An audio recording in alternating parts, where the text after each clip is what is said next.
पेशी से पहले अतीक का बीपी बढ़ गया है। अतीक के भाई अशरफ का भी अगर बात करें तो बीपी डाउन है। रात भर ठीक से सो नहीं सके हैं दोनों। जेल में दोनों भाई की बेचैनी बढ़ ही रही है। और आपको बता दें कि पेशी से पहले मेडिकल जांच होती है अपराधियों की, उसमें यह पाया गया कि अतीक का जो बीपी है वो हाई है और अशरफ का बीपी लो है। इससे पहले भी अशरफ का बीपी लो पाया गया था और उसे बरेली से प्रयागराज लाना था तब, लेकिन अशरफ का बीपी क्योंकि लो पाया गया था तो ऐसे में उसको नहीं लाया जा सका। जिसके बाद जब मेडिकल ठीक आया, सामने सारी चीजें ओके आई, उसके बाद उसे बरेली से प्रयागराज लाया गया है। लेकिन यहाँ पर नैनी जेल में दोनों को रखा गया है और यहाँ पर जब मेडिकल यहाँ पर किया गया दोनों का, तो बीपी अप एंड डाउन है, जिसमें कि अतीक का बीपी ज्यादा आ रहा है, बीपी बढ़ गया है अतीक का, और अशरफ का बीपी लेवल अभी लो है। तो दोनों ही डरे सहमे हुए से है कहा जा सकता है। बेचैनी दोनों की ही बढ़ी हुई है कि आज कोर्ट में क्या होगा, क्योंकि अशरफ और अतीक ये नहीं चाहते कि उनकी रिमांड मिले पुलिस को, और पुलिस आज रिमांड मांग सकती है क्योंकि उमेश पाल हत्याकांड में पूरी पूछताछ होनी है। उमेश पाल हत्याकांड में दोनों का ही नाम क्योंकि सामने आया है और ऐसे में कई सारे वीडियोस ऑडियो सामने आए हैं जो कि दिखाते हैं कि उमेश पाल का हत्याकांड में जितने भी शूटर्स हैं वो अतीक और अशरफ के संपर्क में रहे हैं। इन तमाम चीजों को खंगालने के लिए लगभग 150 सवाल ऐसे होंगे जो अतीक से, अशरफ से पूछे जा सकते हैं रिमांड अगर मिल जाती है तो। हालांकि पुलिस ये कोशिश जरूर करेगी कि किसी भी तरह रिमांड मिल जाए।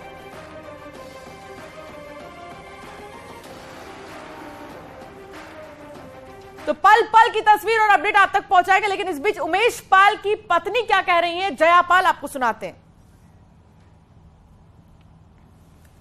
तो जया पाल एक तरफ लगातार ये मांग कर रही हैं कि पति की हत्या का चुन चुन कर बदला लिया जाए, कार्रवाई, कड़ी कार्रवाई हो, ताकि इससे आने वाले समय में एक बड़ा संदेश अपराधियों को दिया जा सके। इससे पहले भी जब उमेश पाल की मां और पत्नी वीडियो कॉल पर, वीडियो कॉन्फ्रेंसिंग पर जब भी सामने आई हैं, उस वक्त उन्होंने यही कहा है कि हमारी यही गुहार है मुख्यमंत्री से कि कड़ी से कड़ी सजा दी जाए। और अलग अलग जगहों से हमारे संवाददाता हमारे साथ जुड़ गए हैं ज्यादा जानकारी के साथ। अमित गंजू, लेकिन सबसे पहले अमित गंजू, देखिए अतीक और अशरफ दोनों ही ये जानते हैं कि उनका अपना अतीत कितना बुरा रहा है, जिसके चलते आज इन्हें रोना पड़ रहा है, इनकी बेचैनी बहुत ज्यादा बढ़ गई है। प्रयागराज में इस वक्त किस तरह की हलचल है, क्योंकि दोनों को ही वहां रखा गया है और ऐसे में पेशी भी है आज।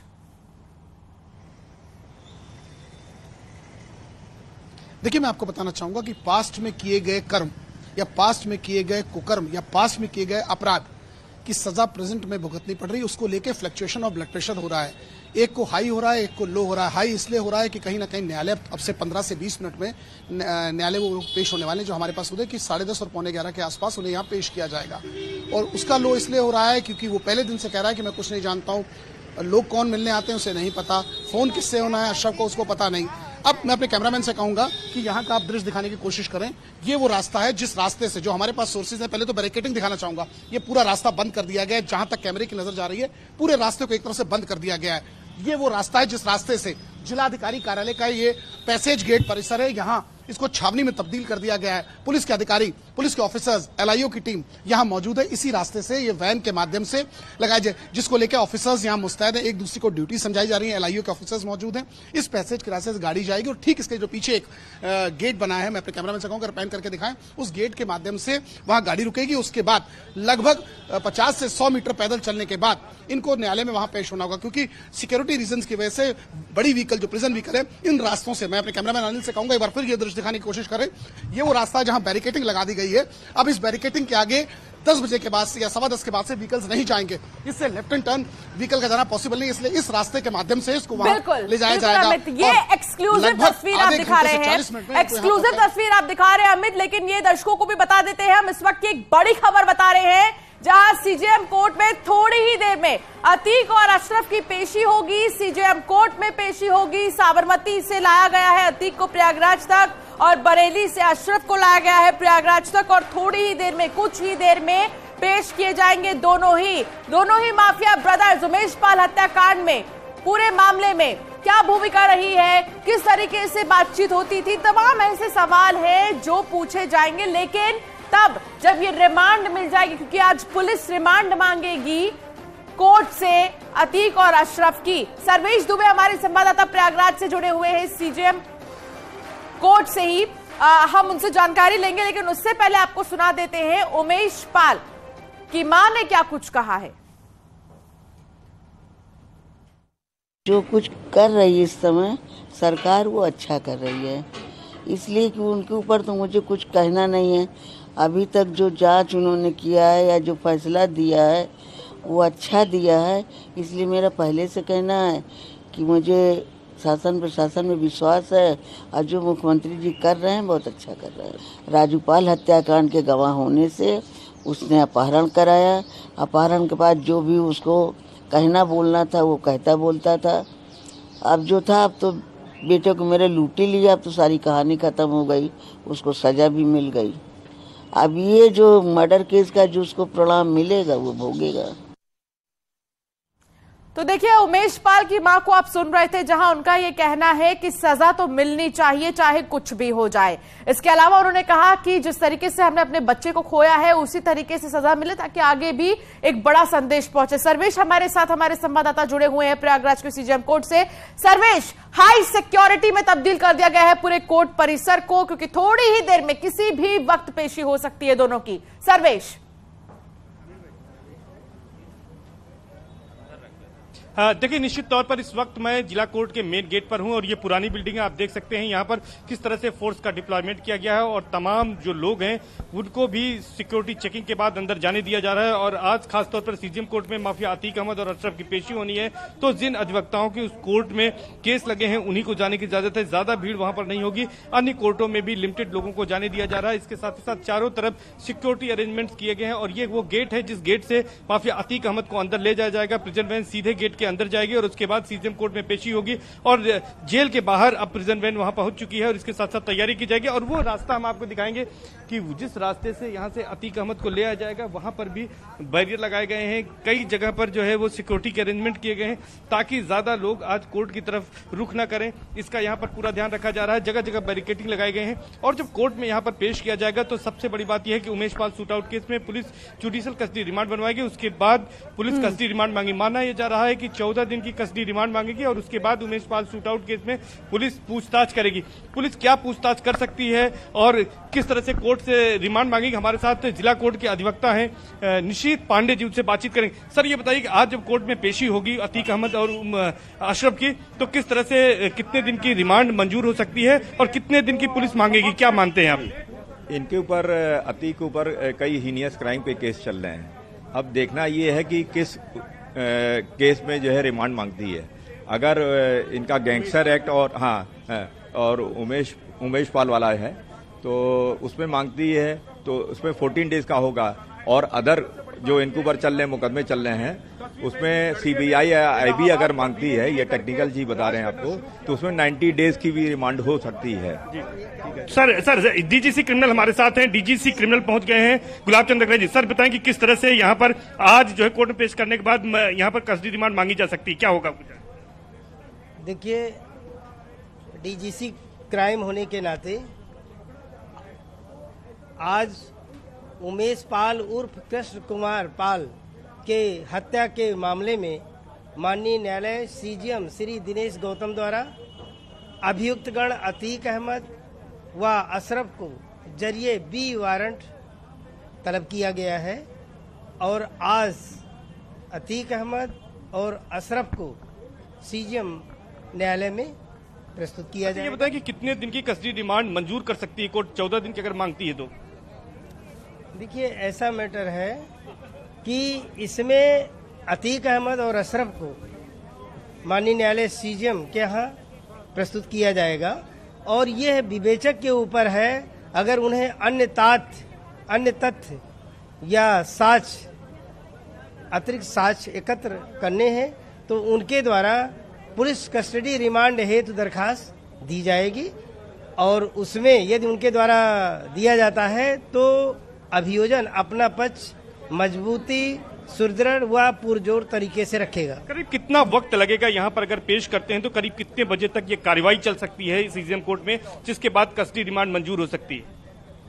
देखिए अभी कुछ कहा नहीं जा सकता है, पहले उन्हें प्रस्तुत किया जाए तभी बताया जा सकता है। ठीक है सर्वेश। सर इसके अलावा अगर बात करें तो अन्य मामलों में भी आज सीजेएम कोर्ट में सुनवाई होनी है, जिसमें कि अतीक अहमद की बहन आयशा नूरी की सरेंडर अर्जी है, 2 नाबालिग बेटों का मामला है और अशरफ की 2 अर्जियां हैं। तो क्या सब एक साथ सुनवाई होगी?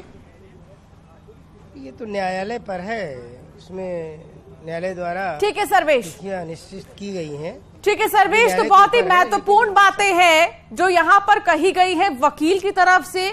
सीधे तौर पर यह कहना है कि ऐसी संभावनाएं होती है ऐसे केसेस में कि 90 डेज की भी रिमांड मिल सकती है, 14 दिनों की भी रिमांड मिल सकती है। हालांकि देखना होगा कि आखिर अपराधी अपनी तरफ से क्या बातें रखते हैं।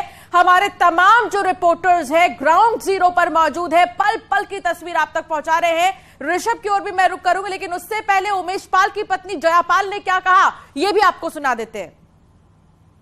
मुझे उच्च प्रशासन से जो बस यही मांग रहेगी कि जो भी कुछ करिएगा, पूछताछ कीजिएगा या उसकी जांच पड़ताल कीजिएगा, तो वो कड़ी कार्रवाई करते हुए कीजिएगा। तो हम सभी को न्याय की मांग है सरकार से, और वही जो कुछ न्याय दिला सकते हैं। बस न्यायालय से यही अपेक्षा है कि उसको कड़ी से कड़ी सज़ा मिले, कि आइंदा कोई अतीक अहमद अशरफ या फिर उसके लड़के जैसे कोई माफिया इस उत्तर प्रदेश में ना रहे। तो कोई माफिया इस तरीके का उत्तर प्रदेश में पैदा ना हो, ये कहना है जयापाल का। ऋषभ मणि त्रिपाठी हमारे साथ लगातार जुड़े हुए हैं। ऋषभ, आप नैनी जेल गेट नंबर 1 के पास मौजूद हैं, क्या यहीं से बाहर निकाला जाएगा अतीक को, अशरफ को?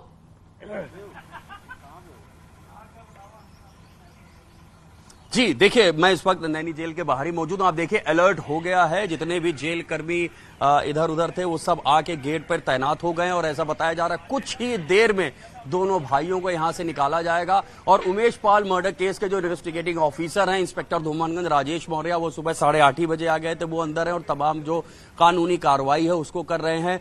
पुलिस लाइन से पुलिस फोर्स आ गई है यहाँ पर, 2 SHOs आ गए हैं अपनी फोर्स के साथ, और ये ऐसा माना जा रहा है कुछ ही देर में अतीक और अशरफ को लेकर यहां से फोर्स मूव करेगी सीजेएम कोर्ट के लिए। और जैसा हमारे सहयोगी भी बता रहे थे कि सीजेएम कोर्ट की ओर से बी वारंट जारी किया गया था, जिस बी वारंट पर इन दोनों भाइयों को यहां पर लाया गया है और आज इनको कोर्ट में पेश किया जाएगा। उमेश पाल मर्डर केस में इन लोगों को ऑफिशियली विधिक तरीके से आरोपी बनाया जाएगा और इन दोनों मामले में भी, इस मामले में भी दोनों भाइयों को जेल में रखा जाएगा। और ये भी बताया जा रहा है कि प्रयागराज पुलिस 14 दिन की पुलिस कस्टडी रिमांड मांग सकती है दोनों भाइयों के लिए, क्योंकि अभी तक की इन्वेस्टिगेशन के दौरान तमाम सबूत जुटा लिए हैं प्रयागराज पुलिस ने। प्रयागराज पुलिस के सोर्सेस का कहना है कि दोनों भाई साजिश रचने में शामिल रहे हैं, उनकी कनेवेंस है इस पूरे ही मामले में। तो अब आगे की पूछताछ के लिए और एविडेंस एक्ट के तहत तमाम सबूत जुटाने के लिए दोनों भाइयों की पुलिस कस्टडी रिमांड की जरूरत है। पुलिस कस्टडी रिमांड के दौरान आरोपियों से पूछताछ की जाती है और उनकी निशानदेही पे अगर कोई असलहा या कोई भी इक्विपमेंट जो वारदात में इस्तेमाल हुआ है उसको बरामद करवाया जाता है और अपनी जो जुडिशियल जो लिखा पढ़ी है उसको मजबूत करता है इन्वेस्टिगेटिंग ऑफिसर को, इस डायरी में हर चीज की एंट्री करता है और कोर्ट में मजबूती से पेश किया जाता है। तो ये मान के चलिए आने वाले दिन अशरफ और अतीक दोनों के लिए बहुत ही मुश्किलों से भरे होने वाले हैं, क्योंकि जैसे ही अगर आज ये पुलिस कस्टडी रिमांड मंजूर हो जाती है, मैक्सिमम 14 दिन की मांगी जाती है और देखना हो कितने दिन की मिलती है। बिल्कुल ऋषभ, आप जैसा कि आपने कहा कि देखना होगा कि आखिर कितने दिन की रिमांड मिलती है, यही सवाल हर किसी के मन में है। हमारे साथ संदीप पांडे भी जुड़े हैं, प्रयागराज की नैनी जेल के चौकी गेट से जुड़े हैं। संदीप, अभी इस वक्त वहां पर भी क्या सिक्योरिटी हाई हो गई है और कितनी देर में निकलने वाले हैं यहां से?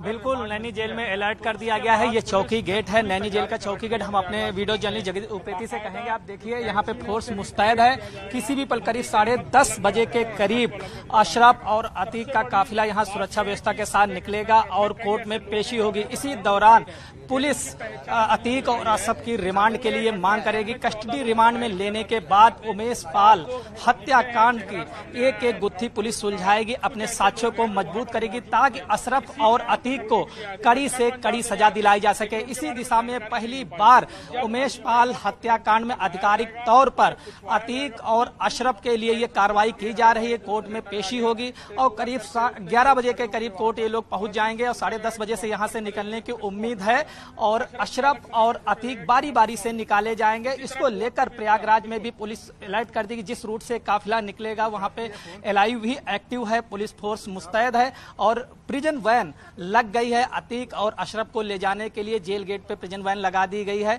कुछ ही देर बाद दोनों माफियाओं को यहां से कोर्ट में पेशी पे ले जाया जाए, जहां से पुलिस कस्टडी रिमांड के लिए मांग करेगी। 7 से 14 दिन की रिमांड के लिए मांग कर सकती। इस दौरान जो भी शूटर्स अभी तक गिरफ्त में आए हैं उनसे पुलिस का आमना सामना करे। हालांकि जो 5 मुख्य शूटर हैं अभी तक फरार हैं, लेकिन इस दौरान अतीक और अशरफ फरार चल रहे। अपने बेटे और पत्नियों के बारे में भी पुलिस उनसे पूछताछ करेगी क्योंकि वो इनामी है, 5 लाख के इनामी हैं। तो फरार इनामी पत्नी और बेटे कहां हैं, ये भी अतीक और अशरफ से पूछताछ की जाए। साथ ही कैसे इस हत्याकांड का ताना बाना बुना गया है इस पर भी पूछताछ होगी। हालांकि अतीक और अशरफ का ये दावा है, बार बार कह रहे मीडिया से, कि जेल में रहते हुए कैसे हत्याकांड की साजिश की जा सकती, लेकिन धूमनगंज पुलिस के पास ऐसे साक्ष्य हमने कुछ भी नहीं किया है, बर्बाद हो गया हूं, ये अतीक ने कहा और कहा कि मिट्टी में मिल चुका हूं। हालांकि मुख्यमंत्री योगी आदित्यनाथ ने भरी विधानसभा में ये कहा था कि माफियाओं को मिट्टी में मिला दिया जाएगा और अतीक आज का दिन ऐसा है जब कह रहा है कि मिट्टी में मिल चुका हूं।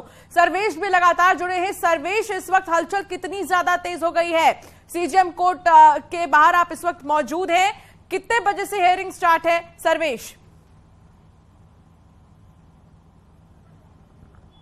देखिए, माफिया अतीक अहमद के पहुंचने के बाद यहां पर उसे कोर्ट में पेश किया जाएगा। सीजेएम कोर्ट इसके अंदर है, लेकिन अभी गेट खोल दिया गया क्योंकि अब बड़ी संख्या में अधिवक्ता यहां पर पहुंच रहे हैं, तो अधिवक्ताओं के पहुंचने का क्रम शुरू हुआ है। आप देखिए कि गेट में कोर्ट परिसर में किस तरह की चहल पहल है, सिक्योरिटी के अरेंजमेंट्स किए गए। हम दिखाने की कोशिश करेंगे कि अब बड़ी संख्या में अधिवक्ता अंदर भी पहुंच रहे हैं, गेट खोला गया है और काफी भीड़ भाड़ है।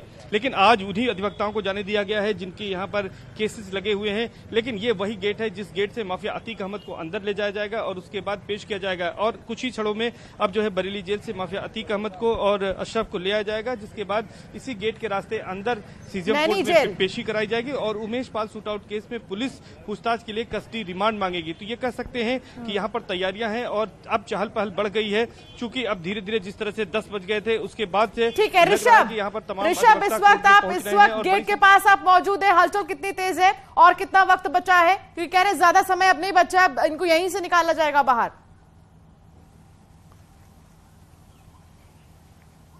जी हाँ, बिल्कुल, हमारे सोर्सेज भी जो जेल में हैं वो कंफर्म कर रहे हैं कि किसी भी वक्त यहां से दोनों भाइयों को निकाला जा सकता है। अंदर तैयारियां पूरी हो गई। सुबह एक बार शिकायत मिली थी कि अतीक का बीपी कुछ बढ़ा हुआ है, हालांकि जेल डॉक्टर्स का कहना था कि वो सामान्य प्रक्रिया थी और अब सब कुछ नॉर्मल है, सारी चीजें दुरुस्त हो गई, ऑल ओके की रिपोर्ट अंदर से आ गई है, लिहाजा कुछ ही देर में दोनों को निकाला जा सकता है। और यहाँ पर पुलिस अलर्ट पे हो गई है। 2 थानों के एसएचओ हैं, यहाँ पर एक डिप्टी एसपी हैं और एक आईपीएस राजेश कुमार श्रीवास्तव हैं, जिनको डीआईजी जेल की भी जिम्मेदारी सौंपी गई है। वो कल रात को भी यहाँ थे, आज सुबह भी वो यहाँ पहुंच चुके हैं। उन्होंने तमाम स्थितियों का मुआयना कर लिया है। अमित गंजू, देखिए अभी बहुत कम वक्त बचा है और थोड़ी ही देर में पेशी हो जाएगी अतीक और अशरफ की जेल में, कोर्ट में, माफ कीजिएगा। लेकिन इन सब के बीच हलचल बहुत ज्यादा तेज हो गई है। इस वक्त आप जहां पर मौजूद हैं वहां क्या कुछ हो रहा है? देखिए, मैं आपको बताना चाहूंगा, देखिए स्नीफर डॉग मंगा दिया गया है, बीडीएस की टीम आ चुकी है। मैं अपने कैमरामैन से कहूंगा क्लोज करें। देखिए, अधिकारी पूरे स्पॉट पर यहां मौजूद हैं और एक एक करके सारे चीजों का पूरे गहन इसकी देख रहे हैं। आप देखिए एलआईओ टीम, बीडीएस टीम पूरे ये, क्योंकि ये इस रास्ते पर हलचल अब तेज हो चुकी है, क्योंकि इस रास्ते के माध्यम से यहां से निकलेंगे। देखिए ऑफिसर्स कैसे यहाँ खड़े हैं, स्नीफर डॉग यहाँ मौजूद है। मैं अपने कैमरामैन से कहूंगा यहाँ का दिखाइए, स्नीफर डॉग यहाँ लगाया गया, क्योंकि कोई भी कोर कसर सुरक्षा में न रहे उसका विशेष ध्यान रखा गया है। ऑफिसर्स यहाँ एक्टिव हो गए, इसका मतलब कहीं ना कहीं इन्हें अलार्मिंग हो रहा है कि इस रूट से वो निकलेंगे। और ठीक मेरे पीछे जो बैरिकेटिंग है उस पर भी पुलिस के लोगों को ड्यूटी जिन पे आना था वो आके खड़े हो चुके हैं। इस रास्ते को यहां से बंद किया जाएगा और जैसे कि मैंने पूर्व बताया कि इस रास्ते के माध्यम से, मैं कैमरामैन से कहूंगा एक बार फिर यहां आने का दिखाने की कोशिश करें कि देखिए ऑफिसर्स यहां अलर्ट मोड पर आ गए, क्योंकि यही रूट पूरा है जिस रूट के माध्यम से व्हीकल्स निकलेगा। इसलिए इनके पास बॉडी कैमरा भी लगा दिए गए और मैं कैमरामैन से कहूंगा अगर हो सके इसको थोड़ा पैन करके दिखाएं, क्योंकि अंदर जाने की यहां इजाजत नहीं है। सिर्फ वही व्हीकल आज के दिन निकले निकलेगा। वो 2 गाड़ियों को अनुमति मिली है, जिसमें एक अतीक है, एक में अशरफ, यानी 2 व्हीकल्स प्रिजनर वैन निकलेंगे और पुलिस की जो सिक्योरिटी या उनके साथ जो टीम साथ चल रही है वो इसमें जाएगी। अदरवाइज इस गेट पे आज पूरी तरीके से ऑब्स्ट्रक्ट लगा दिया गया है और ऐसा माना जा रहा है कि अगले 20 मिनट या 25 मिनट के अंदर ही इस जगह से काफिला होके गुजरेगा। जी, और देखिए फिर एक बार टीम यहाँ पूरे सक्रिय वीडियो टीम दिख रही है। पुलिस एक एक करके अलर्ट है। जहां तक कैमरे की नजर है, सामने से ट्रैफिक के पुलिस ने उस पूरे रूट को डाइवर्ट करने का सबको अनाउंसमेंट करते हुए जा रहे हैं, यानी कहीं ना कहीं अब से हलचल तेज हो चुकी है, ऐसा माना जा रहा है कि ठीक है अमित, आपने दिखाया एक्सक्लूसिव ये तस्वीर दिखा रहे हैं आप, और इसके साथ ही लगातार हमारे जो तमाम रिपोर्टर्स हैं वो ग्राउंड जीरो पर मौजूद हैं और